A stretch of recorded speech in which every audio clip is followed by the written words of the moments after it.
नमस्कार, बहुत स्वागत है आपका ओंकार न्यूज में। मैं हूं आपके साथ ज्योति यादव। तो बुलेटिन की शुरुआत करेंगे दिल्ली एनसीआर की खबरों के साथ। आबकारी नीति मामले में सीबीआई ने उच्च न्यायालय में पूर्व उप मुख्यमंत्री मनीष सिसोदिया की जमानत याचिका का विरोध किया है।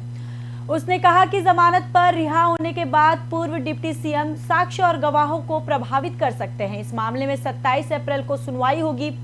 उधर धन शोधन के मामले में सिसोदिया की जमानत याचिका पर अदालत अब 28 अप्रैल को फैसला सुनाएगी और साथ ही साथ राउज एवेन्यू कोर्ट के विशेष न्यायाधीश एमके नागपाल ने सभी पक्षों को सुनने के बाद 18 अप्रैल को अपना फैसला सुरक्षित रख लिया था। सिसोदिया को 26 फरवरी को गिरफ्तार कर लिया गया था और फिलहाल सीबीआई और ईडी के मामलों ने न्यायिक हिरासत में ले लिया है। साथ ही साथ आपको बताते चले कि सीबीआई की ओर से अतिरिक्त सॉलिसिटर जनरल एसपी राजू ने न्यायमूर्ति दिनेश कुमार शर्मा ने कहा कि आबकारी नीति को लेकर सिसोदिया और आम आदमी पार्टी की एक कार्य प्रणाली और योजना थी। उसने व्यवस्थित ढंग से और चालाकी से इसे घोटाले को अंजाम दिया है। तो मनीष सिसोदिया की जमानत याचिका का सीबीआई ने विरोध किया है। जमानत याचिका मामले में दरअसल आज सुनवाई होगी। साथ ही साथ आपको बताते चले कि पूर्व डिप्टी सीएम साक्ष्य और गवाहों को प्रभावित कर सकते हैं, ऐसा सीबीआई का कहना है और इस मामले में 27 अप्रैल को सुनवाई होगी। उधर धन शोधन के मामले में सिसोदिया की जमानत याचिका पर अदालत अब 28 अप्रैल को फैसला सुनाएगी और वहीं राउज एवेन्यू कोर्ट के विशेष न्यायाधीश एमके नागपाल ने सभी पक्षों को सुनने के बाद 18 अप्रैल को अपना फैसला सुरक्षित रख लिया था। सिसोदिया को 26 फरवरी को गिरफ्तार कर लिया गया था और फिलहाल सीबीआई और ईडी के मामलों में न्यायिक हिरासत में है। सीबीआई की ओर से अतिरिक्त सॉलिसिटर जनरल एसवी राजू ने न्यायमूर्ति दिनेश कुमार शर्मा से कहा कि आबकारी नीति को लेकर सिसोदिया और आम आदमी पार्टी एक कार्य प्रणाली और योजना थी। उसने व्यवस्थित ढंग से और चालाकी से इस घोटाले को अंजाम दिया है। तो लगातार मनीष सिसोदिया की मुश्किलें बढ़ते जा रही हैं। आपको बताते चले कि अब सीबीआई उनकी जमानत याचिका का विरोध कर रही है। आपको बताते चले कि उप मुख्यमंत्री मनीष सिसोदिया की जमानत याचिका का सीबीआई विरोध कर रही है और उसके साथ ही जमानत पर रिहा होने के बाद पूर्व डिप्टी सीएम साक्ष्य और गवाहों को प्रभावित कर सकते हैं, ऐसा सीबीआई का कहना है। साथ ही साथ इस पूरे मामले में 27 अप्रैल को सुनवाई होगी। उधर धन शोधन के मामले में सिसोदिया की जमानत याचिका पर अदालत अब 28 अप्रैल को फैसला सुनाएगी और वहीं राउज एवेन्यू कोर्ट के विशेष न्यायाधीश एमके नागपाल ने सभी पक्षों को सुनने के बाद 18 अप्रैल को अपना फैसला सुरक्षित रख लिया था। वहीं सिसोदिया को 26 फरवरी को गिरफ्तार कर लिया गया था और फिलहाल सीबीआई और ईडी के मामलों में न्यायिक हिरासत में है। सीबीआई की ओर से अतिरिक्त सॉलिसिटर जनरल एसपी राजू ने न्यायमूर्ति दिनेश कुमार शर्मा से कहा कि आबकारी नीति को लेकर सिसोदिया और आम आदमी पार्टी के एक कार्य प्रणाली और योजना थी और उसने व्यवस्थित ढंग से चालाकी से इस घोटाले को अंजाम दिया है।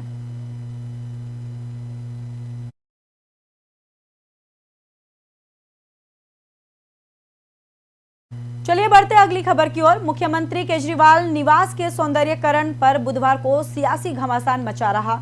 वहीं सड़क पर उतरकर दिल्ली प्रदेश बीजेपी ने मुख्यमंत्री के खिलाफ मोर्चा खोला। मुख्यमंत्री आवास ने नजदीक तख्तियां लेकर प्रदर्शन कर रहे बीजेपी कार्यकर्ताओं ने नारेबाजी कर मुख्यमंत्री का इस्तीफा मांगा है। वहीं बीजेपी का कहना था कि मुख्यमंत्री ने 45 करोड़ रुपए कोविड काल में सौंदर्यीकरण पर खर्च किए हैं। ऐसे असंवेदनशील मुख्यमंत्री को पद पर बने रहने का कोई अधिकार नहीं है। प्रदर्शन को उग्र होता देख बीजेपी नेताओं को हिरासत में ले लिया गया। मामला शांत होने पर पुलिस ने सभी प्रदर्शनकारियों को छोड़ दिया। उधर आम आदमी पार्टी ने पूरे मसले का साजिश करार देते हुए आरोप लगाया कि पुलवामा और अडानी समेत देश के गंभीर और बड़े मुद्दों से ध्यान भटकाने की बीजेपी कोशिश कर रही है। आजादी से पहले बने मकान के जर्जर हो जाने पर जरूरत के हिसाब से मरम्मत कार्रवाई की गई है। तो आपको बताते चले कि मुख्यमंत्री अरविंद केजरीवाल के आवास के सौंदर्यीकरण को लेकर अब बीजेपी कार्यकर्ता प्रदर्शन कर रहे हैं और साथ ही साथ आपको बताते चले कि सड़क पर उतरकर दिल्ली प्रदेश बीजेपी ने मुख्यमंत्री के खिलाफ मोर्चा खोला है। मुख्यमंत्री आवास के नजदीक तख्तियां लेकर प्रदर्शन कर रहे बीजेपी कार्यकर्ताओं ने नारेबाजी भी की और मुख्यमंत्री का इस्तीफा मांगा। वहीं बीजेपी का कहना था कि मुख्यमंत्री ने 45 करोड़ रुपए कोविड काल में सौंदर्यीकरण पर खर्च किए और ऐसे असंवेदनशील मुख्यमंत्री को पद पर बने रहने का कोई अधिकार नहीं है। प्रदर्शन को उग्र होता देख बीजेपी नेताओं को हिरासत में ले लिया गया। मामला शांत होने पर पुलिस ने सभी प्रदर्शनकारियों को छोड़ दिया है और उधर आम आदमी पार्टी ने पूरे मसले को साजिश करार देते हुए आरोप लगाया कि पुलवामा और अडानी समेत देश के गंभीर बड़े मुद्दे से ध्यान भटकाना चाहती है बीजेपी। आजादी से पहले बने मकान के जर्जर हो जाने पर जरूरत के हिसाब से यह मरम्मत करवाई गई है। तो बताते चले कि मुख्यमंत्री अरविंद केजरीवाल के मकान को लेकर अब सियासी घमासान चल रहा है और बताते चले कि अब बीजेपी इसको लेकर प्रदर्शन कर रही है। और वहीं आपको बताते चले कि सड़क पर उतरकर दिल्ली प्रदेश बीजेपी ने मुख्यमंत्री के खिलाफ मोर्चा खोल दिया है। मुख्यमंत्री आवास के नजदीक तख्तियां लेकर प्रदर्शन कर रहे हैं और बीजेपी कार्यकर्ताओं ने नारेबाजी भी की और मुख्यमंत्री का इस्तीफा मांगा है। दरअसल बीजेपी का कहना था कि मुख्यमंत्री ने 45 करोड़ रुपए कोविड काल में सौंदर्यीकरण पर खर्च किए। ऐसे असंवेदनशील मुख्यमंत्री को पद पर बने रहने का कोई अधिकार नहीं है।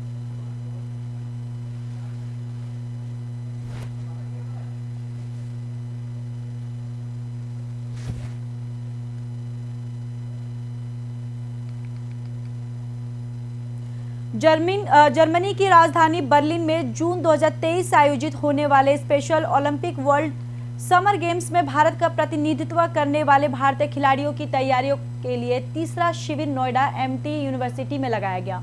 इस शिविर में देश के 23 राज्यों के 177 स्पेशल एथलीटों सहित 380 से अधिक कैंपर 15 खेलों के लिए तैयारी करने के लिए इकट्ठा हुए हैं। शिविर को युवा मामले और खेल मंत्रालय और भारतीय खेल प्राधिकरण के सहयोग से आयोजित किया जा रहा है, जिसमें सभी तरह के खेल यूनिवर्सिटी के विशाल परिसर में चल रही और गोल्फ का आयोजन नोएडा गोल्फ कोर्स में किया जा रहा है।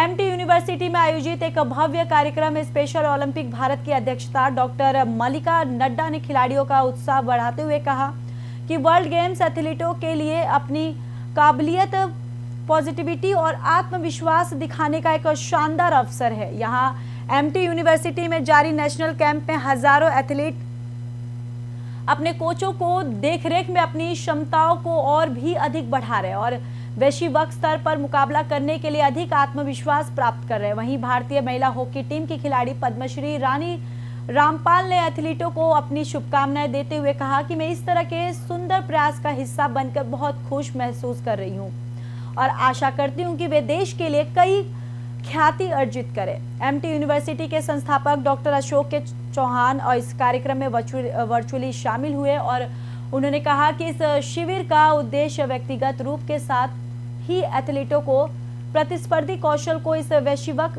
प्रतिस्पर्धा के लिए तैयार करना है।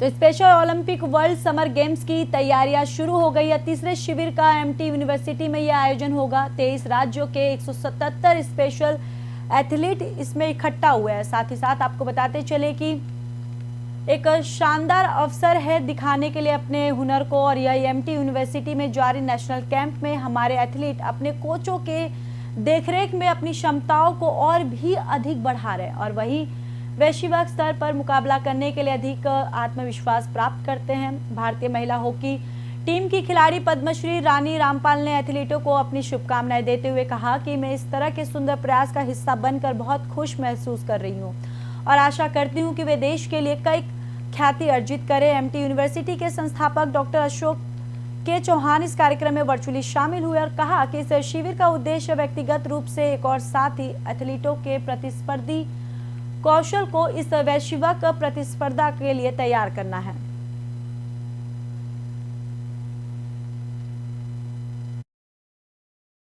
स्पेशल ओलंपिक्स भारत दुनिया का सबसे बड़ा कार्यक्रम है और लगभग 15 लाख ऐसे विशेष खिलाड़ियों के साथ स्पेशल ओलंपिक्स भारत में 33 प्रदेश इस खेल के प्रतियोगिता में भागीदारी है और आज हमारे बीच में 23 प्रदेशों से ये विशेष खिलाड़ी, दिव्यांग खिलाड़ी उपस्थित हैं जो वर्ल्ड समर गेम्स बर्लिन के लिए सिलेक्ट हुए हैं।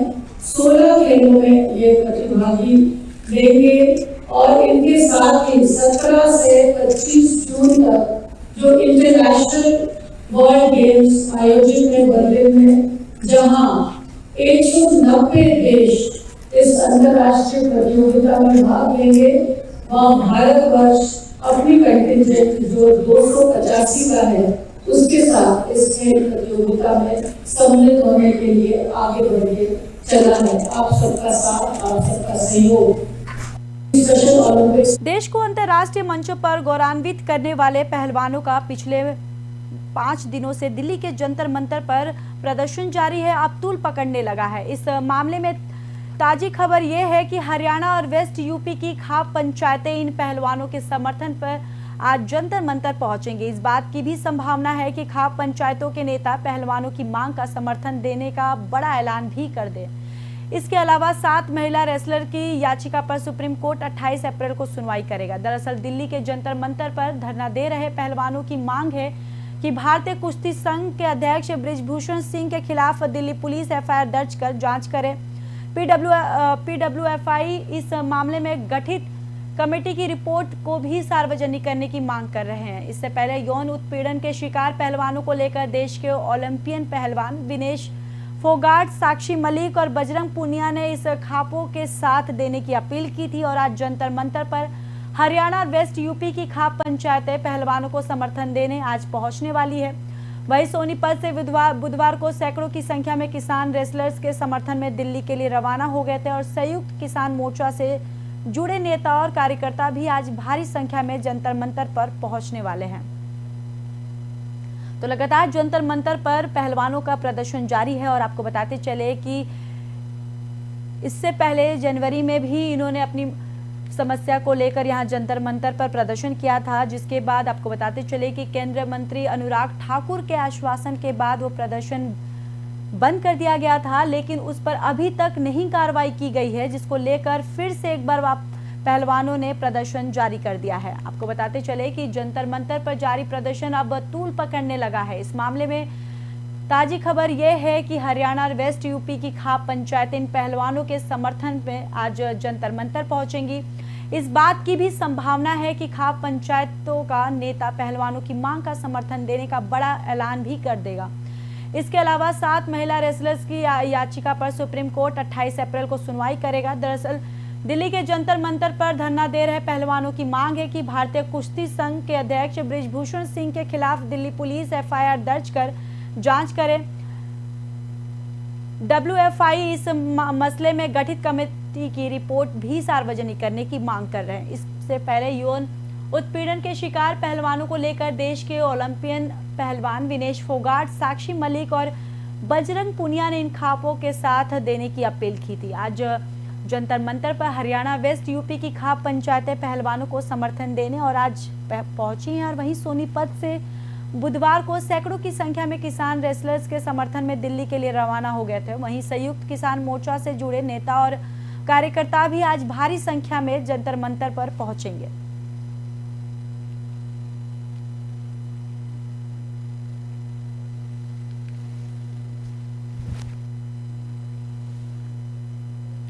सुकेश चंद्रशेखर ने जेल अधिकारियों की ओर से दी गई सजा को हाई कोर्ट में चुनौती दी है। अदालत ने सुकेश की याचिका पर जेल प्रशासन को नोटिस जारी किया है। जेल प्रशासन ने सुकेश को 1 से 15 मई तक परिवार के सदस्यों के साथ मुलाकात, फोन कॉल और कैंटीन सुविधाओं का उपयोग करने से रोक लगाने संबंधी आदेश जारी किए थे। वहीं न्यायमूर्ति दिनेश कुमार शर्मा ने जेल प्रशासन को नोटिस जारी करते हुए याचिका पर रिपोर्ट देने का निर्देश दिया है। वहीं मामले की अगली सुनवाई 28 अप्रैल को सूचीबद्ध किया गया है। अतिरिक्त स्थायी वकील नंदिता राव ने इस नोटिस को स्वीकार कर लिया है। सुकेश के वकील अनंत मलिक ने तर्क दिया कि सुनवाई के बिना सुकेश को सजा के 2 टिकट जारी कर दिए हैं। यह गंभीर मुद्दा है क्योंकि याचिकाकर्ता की मां और पूरा परिवार बेंगलुरु में रहता है। तो सुकेश चंद्रशेखर की याचिका पर कोर्ट ने नोटिस जारी किया है। दरअसल कोर्ट ने जेल प्रशासन को यह नोटिस जारी किया है। 15 से 1 मई तक परिवार से मुलाकात पर रोक लगाई है। आपको बताते चले कि सुकेश चंद्रशेखर ने जेल अधिकारियों की ओर से दी गई सजा को हाई कोर्ट में चुनौती दी है। अदालत ने सुकेश की याचिका पर जेल प्रशासन को नोटिस जारी किया है। जेल प्रशासन ने सुकेश को 1 से 15 मई तक परिवार के सदस्यों के साथ मुलाकात, फोन कॉल और कैंटीन सुविधाओं का उपयोग करने से रोक लगाने संबंधी आदेश जारी किए हैं। साथ ही साथ न्यायमूर्ति दिनेश कुमार शर्मा ने जेल प्रशासन को नोटिस जारी करते हुए याचिका पर रिपोर्ट देने का निर्देश दिया है। मामले की अगली सुनवाई 28 अप्रैल को सूचीबद्ध किया गया है। अतिरिक्त स्थायी वकील नंदिता राव ने इस नोटिस को स्वीकार कर लिया है। सुकेश वकील अनंत मलिक ने तर्क दिया कि सुनवाई के बिना सुकेश को सजा के 2 टिकट जारी कर दिए हैं। यह गंभीर मुद्दा है क्योंकि याचिकाकर्ता की मां और पूरा परिवार बेंगलुरु में रहता है।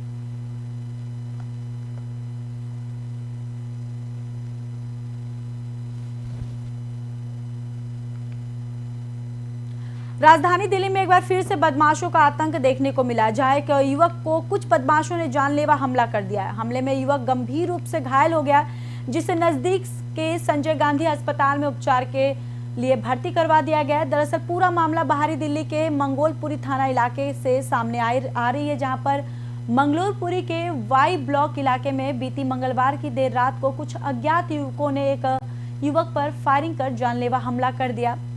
वहीं आपको बताते चले कि घटना की सूचना तुरंत पुलिस को दी गई, जिसके बाद घटनास्थल पर क्राइम टीम, एफएसएल और आला अधिकारी भी पहुंचे। टीम ने घटनास्थल का जायजा लिया और मौके से साक्ष्य भी जुटाए।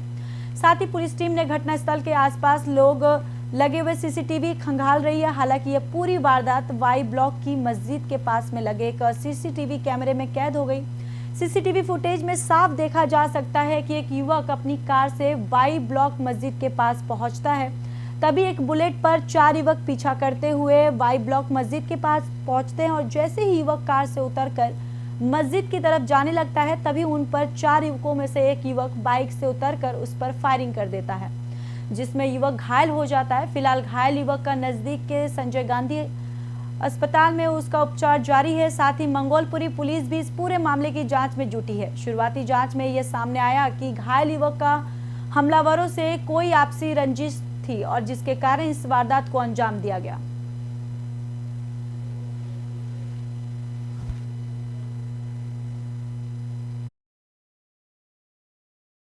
करीब 11:30 बजे मेरे ऊपर हमला किया। सलमान और उसके साथ 4 साथी बाइक पर आए बुलेट सवार होकर, और उन्होंने मेरे ऊपर फायरिंग करी। मुझे जान से मारने को कहा कि आज तुझे हम जान से मार डालेंगे, और मेरे गोली यहाँ लगी है, इस कान से मुझे सुनाई नहीं दे रहा है और मेरा ये कान फेल हो गया है। और हाकिम, आमीन, कंप्यूटर, इन तीनों की प्लानिंग से ये काम हुआ है। इससे पहले भी ये मेरे भतीजे पर हमला कर चुके हैं और वो भी क्या नाम है जान से उसको मारा है, और वो भी बच गया। जान से मारने की उसकी कोशिश की गई और मुझे आज मेरे ऊपर 3 बार किए गए, 3 फायरिंग की गई है, जिसमें 1 फायरिंग यहाँ लगी और मैं भागता रहा और 2 फायरिंग उनकी मिस हो गई हैं। 3 फायरिंग मेरे ऊपर की गई और मैं जिस घर के अंदर घुस गया उस घर के बाहर भी फायरिंग करी और पत्थर मारा और मुझे जान से मारने की पूरी कोशिश की गई। और आते ही मुझे कहा कि आज हम तुझे जान से मार देंगे।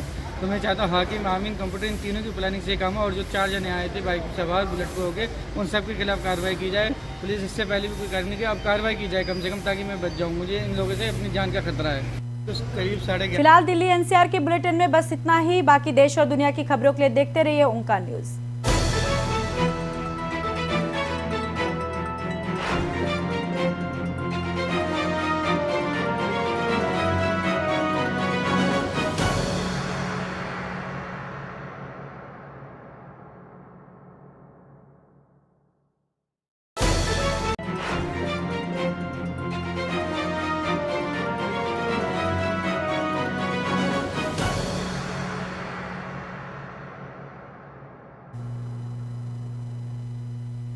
नमस्कार, ओंकार न्यूज देख रहे हैं आप। आपके साथ मैं हूं